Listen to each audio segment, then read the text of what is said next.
virtuais, muito boa noite.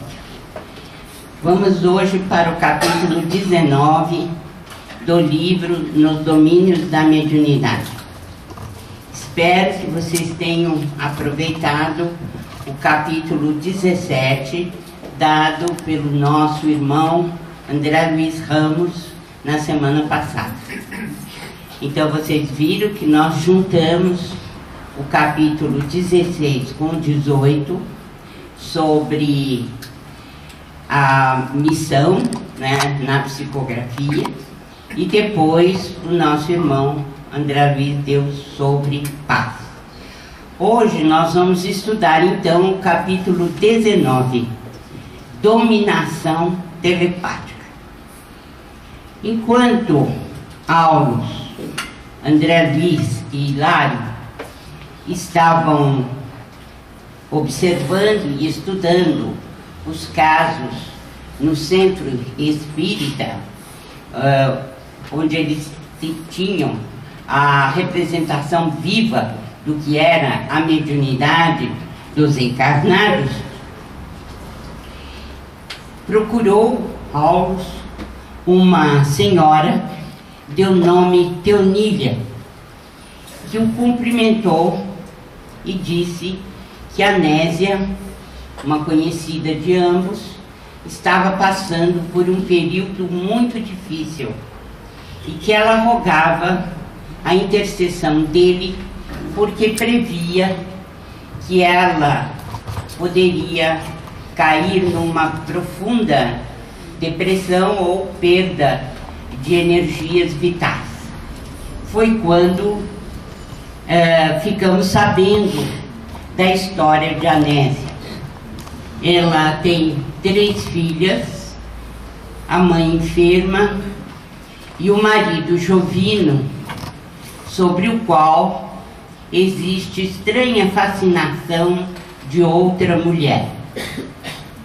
Jovino fora invigilante, esquecera-se das obrigações do santuário doméstico.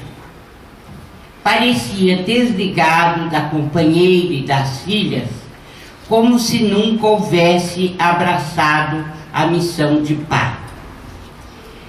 Que eu abro um parênteses para dizer que a atitude do Jovino não é algo assim raro de se ver. Muito pelo contrário. Nós que temos creche em Diadema, temos observado que a partir do momento em que o chefe do lar encaminha-se para um novo relacionamento, em geral acontece isso que está escrito aqui. Esquecem-se das obrigações do santuário doméstico. Parecia desligado da companheira e das filhas, como se nunca houvesse abraçado a missão de pai. Então a situação não é tão incomum assim e se repete quase sempre da mesma maneira. Dia e noite, Jovino deixava-se dominar pelos pensamentos da nova mulher. Em casa, nas atividades da profissão ou na via pública, era ela, sempre ela, a senhoreava a mente desprevenida. Este é um sintoma muito característico de quem está fascinado ou de alguém que está em sintonia com o espírito, com alguém encarnado ou desencarnado durante 24 horas. Quer dizer, quer esteja na rua, na sua residência ou no seu ambiente de trabalho, enfim, onde quer que esteja, recebe essa influência e se deixa dominar. Obsediado autêntico, afirmou Aulos, atuação que lhe anestesiava o senso da responsabilidade para consigo mesmo. toda vez que nós nos deixamos influenciar por outra pessoa, e mesmo não tendo uma ideia precisa de quem se trata, mas sabendo que estamos envolvidos pelos pensamentos sempre iguais, sem modificação, recebendo sempre da mesma maneira essa influência, podemos ter certeza de que estamos obsidiados. Absoluta. Então, essa atuação, repetindo, anestesiava-lhe o senso de responsabilidade para consigo mesmo. Teonília, então, muito amiga de Anésia, e Anésia fazendo parte da equipe de Teonília, no sentido da assistência social, queixando-se ao instrutor Aulus, ela supõe, ou ela sugere, que eles deveriam ter uma atuação mais direta e mais intensa. Então ela diz: não seria justo afastar semelhante influência como se extirpa uma chaga utilizando a cirurgia? Aulus então respondeu sabiamente: vamos primeiro auscultar o caso em si. A obsessão é uma enfermidade mental, reclamando por vezes tratamento de longo alcance. Aqui, Aulus está imbricado totalmente na mesma concepção de Bezerra de Menezes, quando o patrono das AMES escreveu, né, A Loucura sob Novo Prisma. Considera, então, a obsessão como uma doença mental, que não é considerada pela imensa maioria dos psiquiatras, portanto, não é considerada como enfermidade pela medicina oficial. Mas aqui, claramente, Aulus nos diz que a obsessão é uma enfermidade mental. Então, e o que é necessário nessa enfermidade mental? Ela reclama muitas vezes tratamento de longo curso. Bem, estará Jovino na condição de pássaro hipnotizado?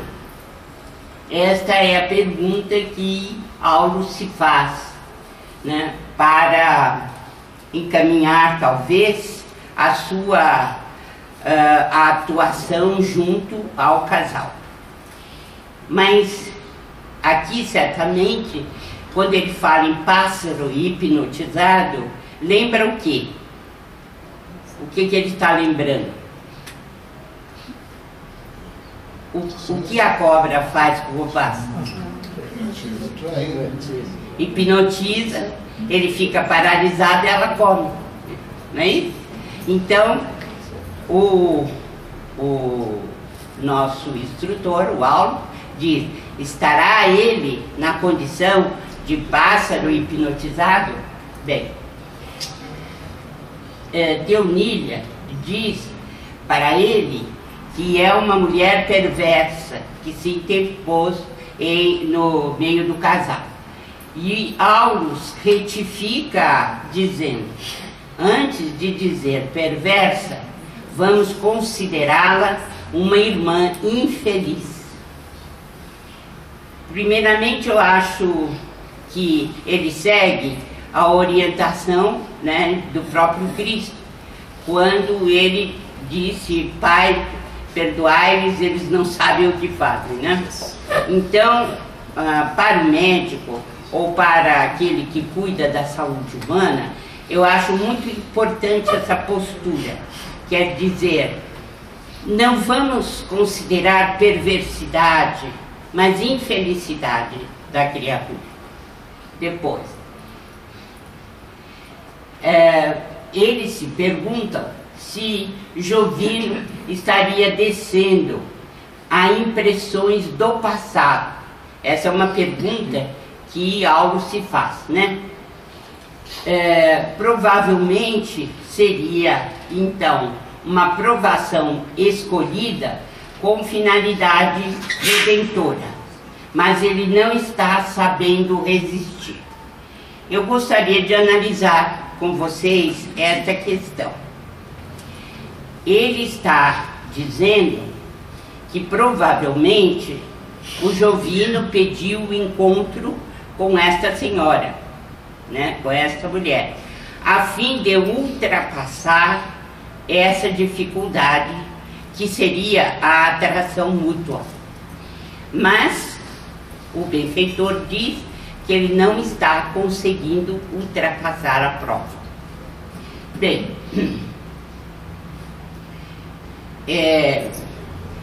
provação escolhida com finalidade redentora, mas não está sabendo resistir. Caso de influenciação a ser estudado. Então eu tive, nesse momento, a ideia, né, de que nós deveríamos estender para todos nós essa dificuldade. Quer dizer, nós escolhemos antes da reencarnação as provas pelas quais devemos passar. Se são provas, significa que nós podemos vencer, né? Se soubermos atuar de maneira correta, né? Então, nós estamos vendo assim, que ele pediu essa aprovação, mas com a finalidade de resistir. Agora eu pergunto a vocês, não ocorrerá o mesmo com todos nós que estamos aqui nessa sala? Sim, com absoluta certeza, porque a lei divina é igual para todos, né? Então, Teonília juntou-se a eles na porta da casa, e havia um roseiral muito bonito, né, nessa entrada, e André Luiz chama a atenção para as almas que vivem naquela casa, que recebem os visitantes com um roseiral, o que significa que são almas carinhosas, e é uma sutileza isso, que a gente às vezes deixa passar, mas que tem muito significado nas nossas vidas. O enfeite das casas pelas flores, né? A maneira como recebemos os visitantes, etc. Eles chegam no momento em que o pessoal da casa está jantando, né? As meninas, ela tem as 3 filhas, estão em doces apontamentos, e Jovino mostrava-se aborrecido, não fazia parte da conversação. Somente Anésia participava carinhosamente. Após o jantar, o marido devorava os jornais, preparava-se para sair. Nesse momento, Anésia pergunta: poderemos, acaso, esperar hoje por você? Hoje? Né? Espantado, Jovino, né, que não estava com nenhuma disposição de voltar para casa, né, está ali naquele momento perguntando: para quê? Né? Para que voltar? E aí Anésia diz: sim, um pouco mais tarde faremos nossas preces em conjunto. Preces? Para que isso? Anésia: creio no poder da oração e suponho nunca precisamos tanto como agora.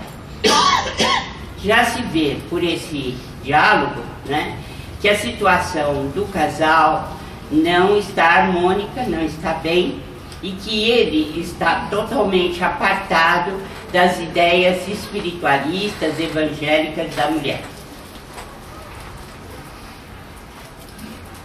Anésio então diz: não, Jovino, não disponho de tempo para lidar com os seus tabus. Tenho compromissos inadiáveis. Estudarei, junto de amigos, excelente negócio. Neste instante, surpreendente imagem de mulher surgiu-lhe à frente dos olhos, qual se fora projetada sobre ele à distância, aparecendo e desaparecendo com intermitência. O que seria essa imagem que se projeta sobre a cabeça dele? Que imagem seria essa? A projeção mental de alguém que está à distância e que o tem prisioneiro, né, hipnotizado, né? Então, ele está, essa mulher aparece-lhe à frente dos olhos, qual se fora projetada sobre ele à distância. Anésia reclama com o marido a ausência, o fosso, né, que existe entre um e outro. E ele responde que precisa de dinheiro, por isso não posso perder tempo com beatices repetitórios a um Deus que deve estar muito satisfeito em morar no céu, sem lembrar-se desse mundo. O que acontece com essa resposta do marido? O que ele está utilizando? A ironia, o sarcasmo, né? E a impenetrabilidade da questão espiritual. Para que, né, esse Deus que você acredita, eu não acredito, esse Deus está lá no céu e os filhos que se virem aqui embaixo, né? É isso que ele está dizendo. Ele sai, arrumou bem a gravata, né? Estava um aprumo só, e saiu, e batendo a porta. E assim que ele bate a porta, Anésia começa a pensar sozinha na sala. Negócios, negócios. Quanta mentira sobre mentira. Uma nova mulher, isso sim. Quer dizer, ele estava acostumado, né? Uma nova mulher significa que já houve outros episódios, né? Mulher sem coração. Dívidas, trabalhos, canseiras, só o que temos, diz ela. Nossa casa está hipotecada, nossa velhinha, a mãe dela, está a morrer, nossas filhas cedo arremessadas à luta pela própria subsistência. E ela então está profundamente magoada, né? E ferida interiormente, ferida no seu amor próprio, né? E essas reflexões mentais dela são audíveis a quem? Ao Alves, ao André Luiz, ao Hilário e a Teonília, que podem acompanhar o que ela está pensando. Mas, evidentemente, ela não está emitindo vocábulos, né? São os reflexos mentais dela. Vimos a mesma figura de mulher aparecendo, reaparecendo ao redor da esposa triste. E esse estado de alma é perigoso. Por quê? Porque são invisíveis estiletes de angústia que a Anésia está emitindo, que entram dentro dela mesma, à medida que ela vai se queixando da situação. Não via com os olhos a estranha e indesejável visita. Quem é que está no meio da sala acompanhando os pensamentos dela?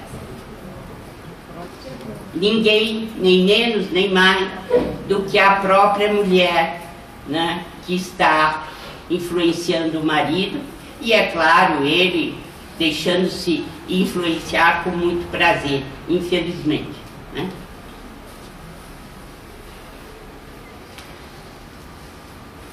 Ela assinalava a presença dessa outra mulher pela tribulação mental em que se encontrava.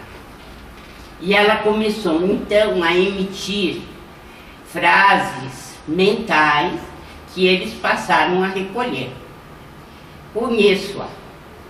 É uma boneca de perversidade, veículo de perturbação. Jovino abandona-nos pouco a pouco. É víbora traiçoeira. Se eu pudesse, haveria de esmagá-la com os meus pés. Mas guardo hoje a fé religiosa que não me permite violência. Realmente é uma briga entre duas mulheres. E o linguajar está perfeito, né? Quer dizer, as duas estão em franca briga pelo mesmo homem, né? E ela tem impulso, sim, de pisar nela, mas, como ela própria disse, ela não pode fazer isso, porque já tem um auxílio da religião que a impede de ser violenta. Mas os pensamentos estão na frente. Bem, em termos de revide, quando ela começou a revidar, a Nésia, revidar a presença daquela mulher, né, com maior intensidade, elas passaram a contenda mental. Eram francas inimigas, lembranças amargas, palavras duras, acusações recíprocas. Nesse momento, eles observaram que a Nésia estava muito mal. Quer dizer, o sangue vinha com mais abundância à cabeça e o desequilíbrio físico era notório. Então, à medida que a briga ia se dando no campo mental, o desequilíbrio físico acentuava-se. Aí, a Teonília disse para o Alves: há muitas semanas, diariamente, esse conflito se repete. Aulos deu-se pressa em dar passes em Anésia, fazendo com que diminuísse aquele estado de amargura e de desequilíbrio até que esse estado cessou. A conclusão de Aulos é que Jovino está sob a imperiosa dominação telepática. Então, esta senhora exerce mesmo um poder telepático sobre ele, onde quer que ele vá. Devido ao regime de influência mútua que ela tem sobre o Jovino, a mesma atuação envolve a Nésia, reciprocamente. Aprendemos neste livro que na convivência o casal tem, assim, são vasos comunicantes. Quando um recebe uma influência, o outro também recebe na mesma latitude, no mesmo poder de emissão. Então, o que acontece é que Jovino está influenciado, está sob regime de dominação telepática e, por sua ligação de muitos anos com a Nésia, automaticamente a mulher recebe a mesma influenciação.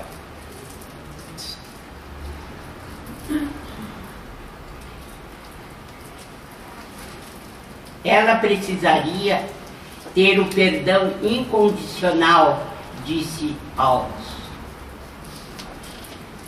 Vejam vocês, se falarmos isso para as mulheres, no estado B, jamais em tempo algum, né, ela vai se conscientizar de que precisa perdoar.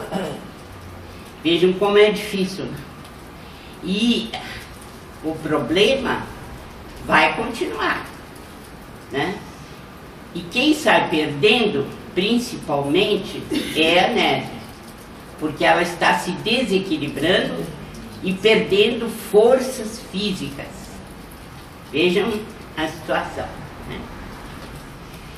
Aí André Luiz ou Hilário, não sei, eles perguntam se esse fenômeno é comum.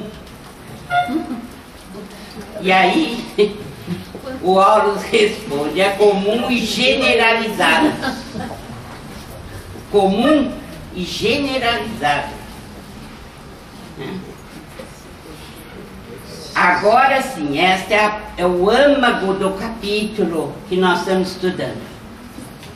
É a influência de almas encarnadas entre si, que, às vezes, alcança o clima de perigosa obsessão.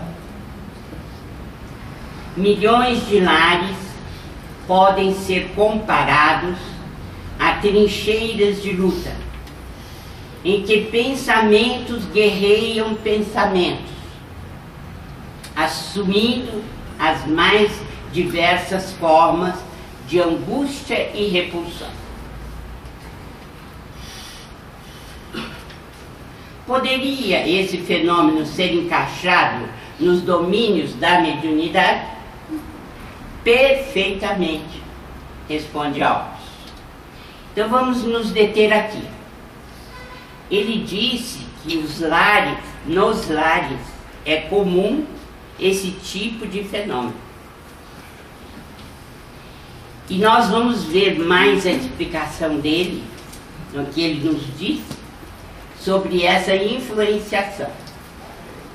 O fenômeno pertence à sintonia. Com essa resposta, qual o tipo de mediunidade que ele está dizendo que impera nesse caso? Sintonia é mediunidade por ondas. Não é mediunidade por partículas. E a sintonia se dá por encontro de ondas iguais. Quer dizer, nós assimilamos as ondas iguais, idênticas. Mas é um fenômeno de sintonia e é mediunidade por sintonia. É mediunidade por ondas. Certo? Então, este é o início de muitos processos de alienação mental. Muitas vezes dentro do mesmo lar, da mesma família ou da mesma instituição, adversários ferrenhos do passado se reencontram. Chamados pela esfera superior ao reajuste, raramente conseguem superar a aversão de que se veem possuídos. E alimentam com paixão essa animosidade. Os raios tóxicos da antipatia, que concentrados se transformam em venenos magnéticos, suscetíveis de provocar a enfermidade e a morte. Vamos nos deter um pouco aqui. Primeiramente, ele diz que esse fenômeno é comum, generalizado. Depois, ele disse que nós renascemos nos lares com inimigos, muitas vezes, de grande intensidade no não aceitar um ao outro, né? Da aversão um ao outro. E que isso é muito comum nos lares. Por acaso vocês conhecem exemplos? Nem preciso perguntar, né? Filhos, pais, né? Mães, pai, significando pai e mãe. Às vezes um parente que vem parar na nossa casa, não mais que de repente, né? E instituição espírita, vocês conhecem esse fenômeno? Só dá isso. Então, nós vemos que tudo corre bem de um momento para outro, uma verdadeira cisânia, tempestade, lutas intestinas, panelinhas e panelonas, criaturas que se desentendem completamente. E já sabemos por quê. Porque o pai é tão inteligente, ele supera qualquer inteligência humana, que ele não colocaria os adversários em campos opostos, sem nunca se encontrarem.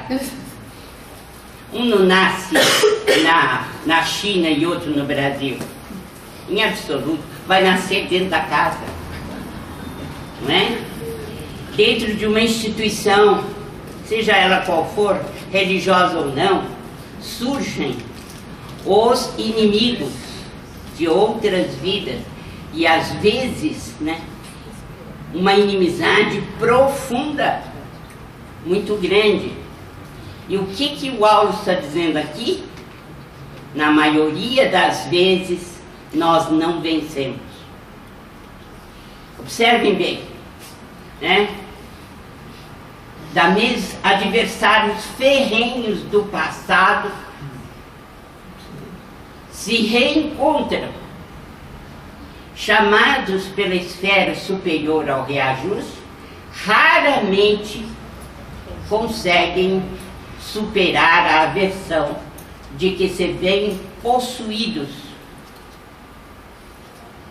e alimentam com paixão esse sentimento negativo um pelo outro. Os raios tóxicos da antipatia que, concentrados, se transformam em venenos magnéticos suscetíveis de provocar a enfermidade e a morte.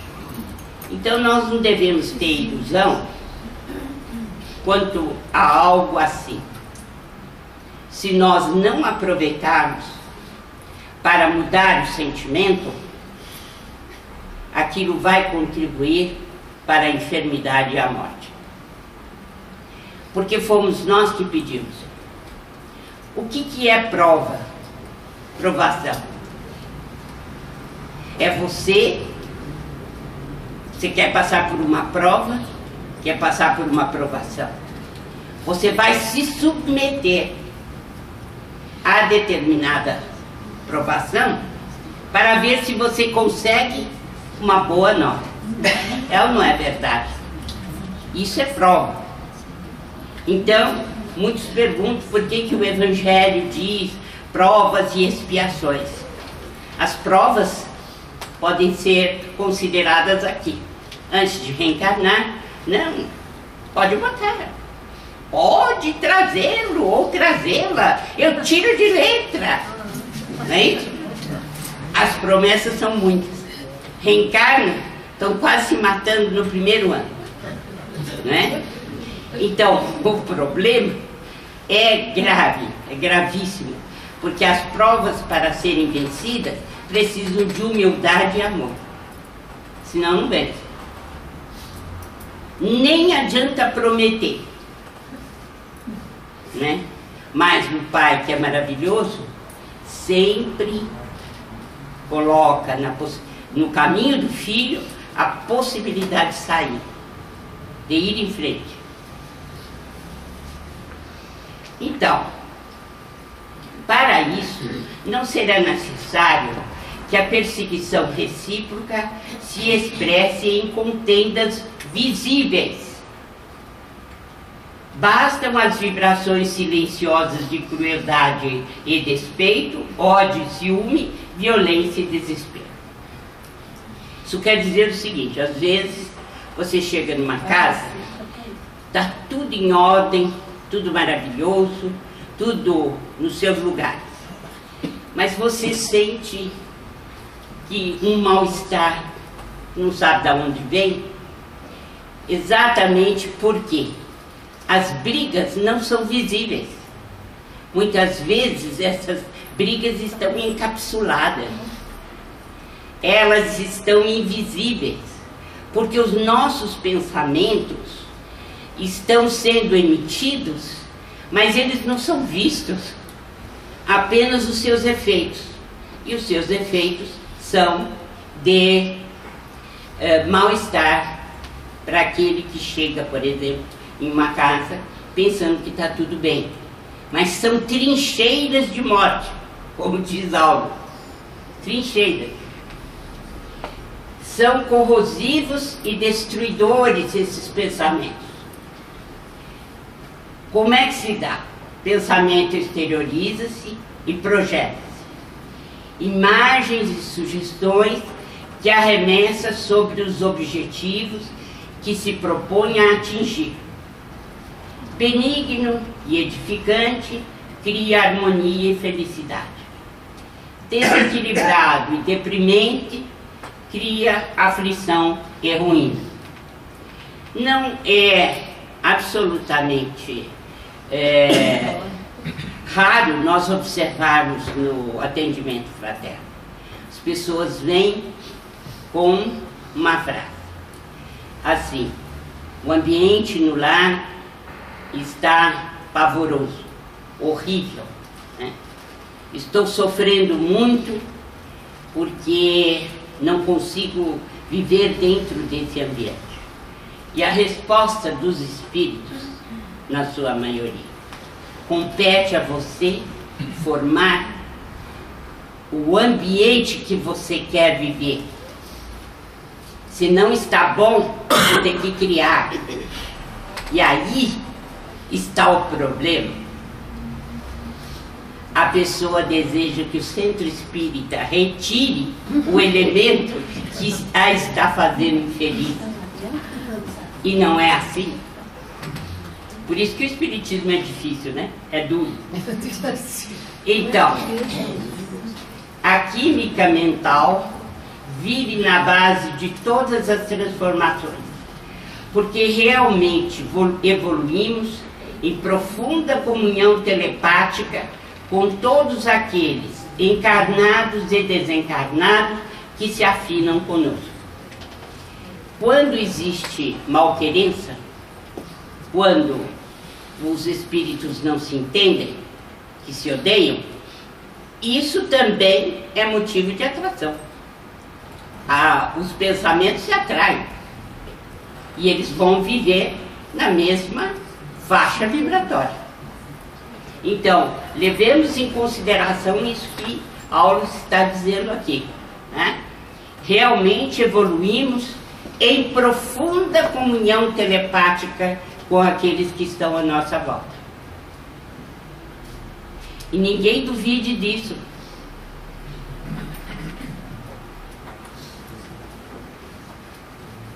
Agora, o conselho do instrutor. Como é que devemos agir? A melhor maneira de extinguir o fogo é recusar-lhe combustível. A fraternidade operante será sempre o remédio eficaz, ante as perturbações dessa natureza.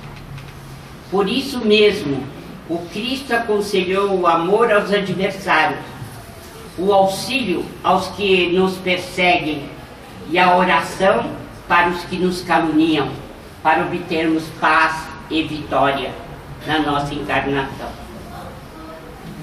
Em seguida, Anésia foi fazer o Evangelho no lar, junto da mãezinha doente, que está nos últimos momentos da vida terrena. Então, meus amigos, aproveitemos a inspiração de Aulos. Seja qual for o ambiente que tenhamos no lar, podemos ter certeza de que fomos nós que pedimos. Primeiro ponto.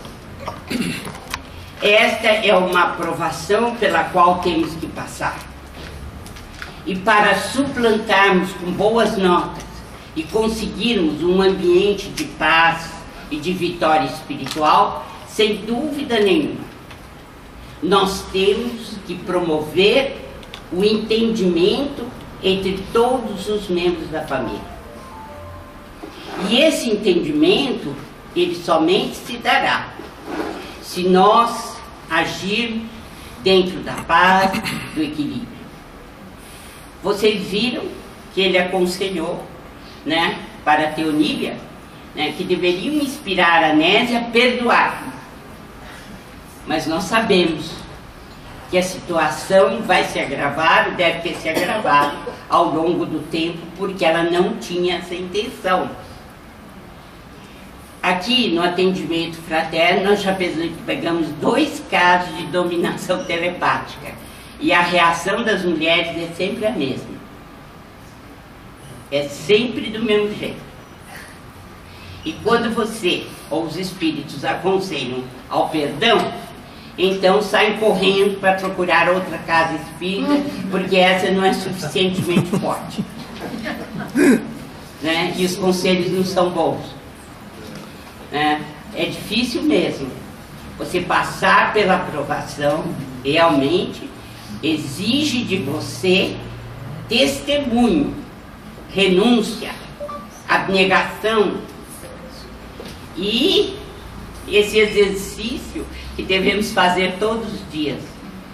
Quando passarmos por uma prova imediata, por algo que nos acontece de repente, não responda imediatamente. Você vai errar. Pare, pense, procure seu mentor, procure o Evangelho e aos poucos você vai reagindo de conformidade com a espiritualidade superior. Isso é conquista. Não é algo que nós já tenhamos assim de pronto no nosso coração. É preciso conquistar. E a conquista demora, porque nós estamos habituados a reagir de forma errada há milênios. Como é que de uma hora para outra vamos ser seres, né, angelicais? Nós temos que reagir de conformidade com os ensinamentos que recebemos. Mas muitas vezes o nosso espírito não está preparado para reagir imediatamente. É preciso parar, pensar e lembrar que muitas vezes temos diante de nós doentes, pessoas enfermas, espiritualmente falando, e que, no entanto, se apresentam como figuras de grande capacidade, de grande sanidade mental, mas não estão. Então, nós mesmos temos de passar por testes, e esses testes vêm todos os dias, e nós temos que ter paciência, nós temos que ter renúncia, nós temos que ter sacrifício. Então, a obsessão é uma enfermidade mental. Para não entrarmos na enfermidade, nós temos que nos precaver, temos que vigiar.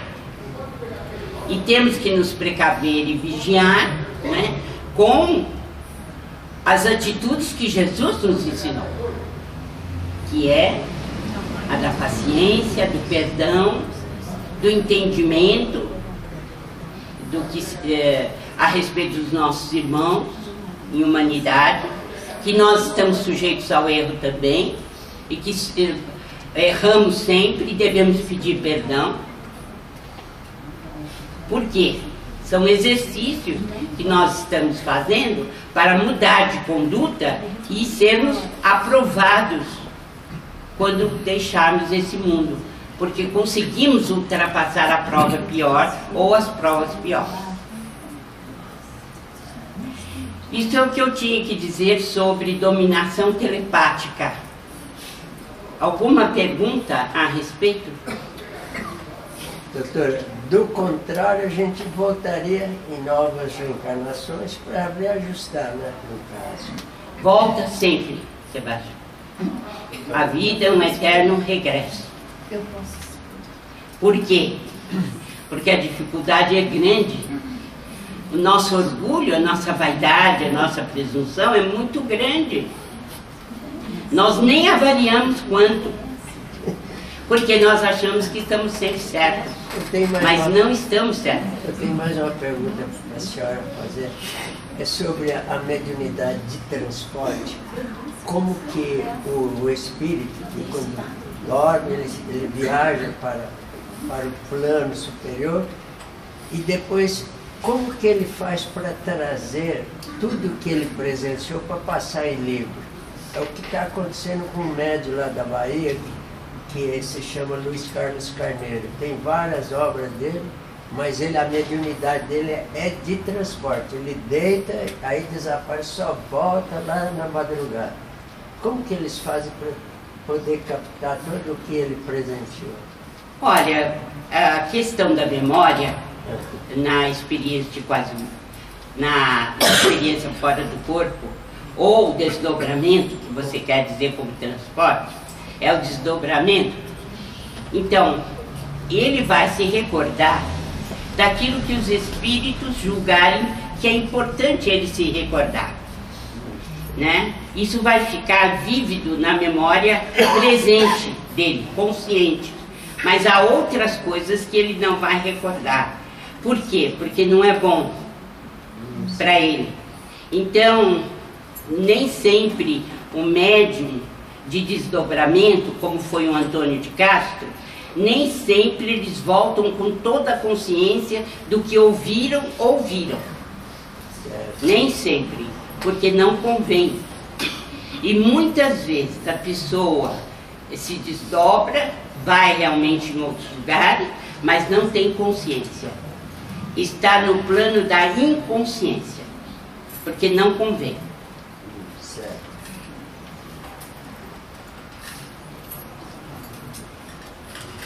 Alguém quer colocar alguma coisa? Quer perguntar? Vou fazer uma pergunta para a senhora. Como é que nós devemos nos comportar quando nós nos vemos envolvidos nessas batalhas? E eu dou um exemplo prático. Eu sou síndico de um grande condomínio aqui de São Paulo, com um batalhão de funcionários, 1.500 moradores, e às vezes eu me vejo como mediador desses conflitos, onde o ódio... A senhora tem uma ideia, hoje tem 17 moradores processando moradores, os mais diversos motivos. E como é que a gente deve se portar? Porque a gente sente essas flechas de ódio quando a gente está... Às vezes eu chamo numa reunião de conselho, que eu faço todas as segundas-feiras à noite, e é uma verdadeira batalha, né? A gente que tem mediunidade, a gente sente isso, né?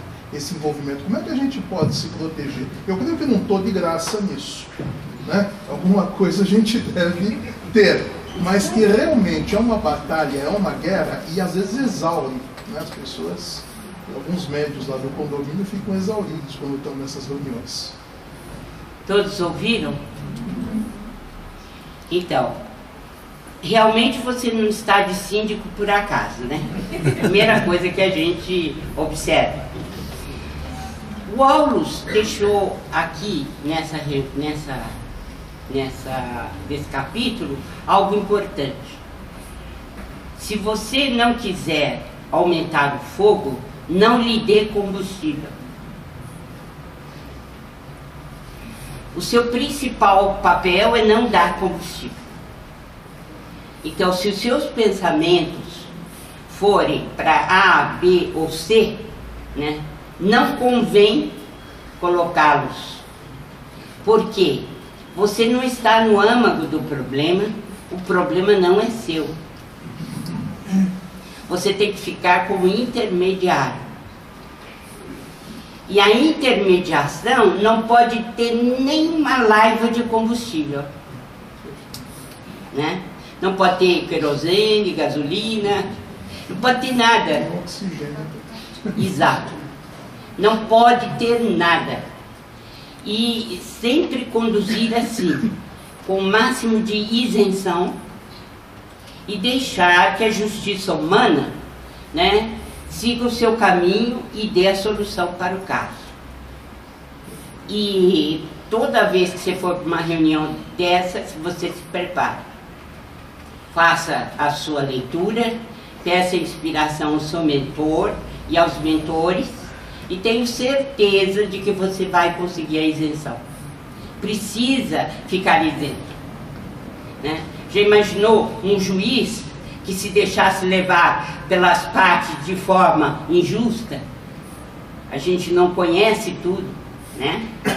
E sempre que for chamado a dizer qualquer coisa, que a sua interferência seja de paz, de entendimento, para que eles sintam que o melhor caminho é esse, embora a gente saiba que a deseducação espiritual é muito forte, é muito grande, e que dificilmente eles vão aceitar, mas a gente deve tentar, sempre que possível, semear ideias de paz, né? De entendimento, de concórdia, assim como, acredito eu, que nas pequenas causas o juiz faça a mesma coisa, tentando uma cooperação deles, tentando uma união em algum ponto que eles possam se entender. Eu acho que a sua atitude é a mesma.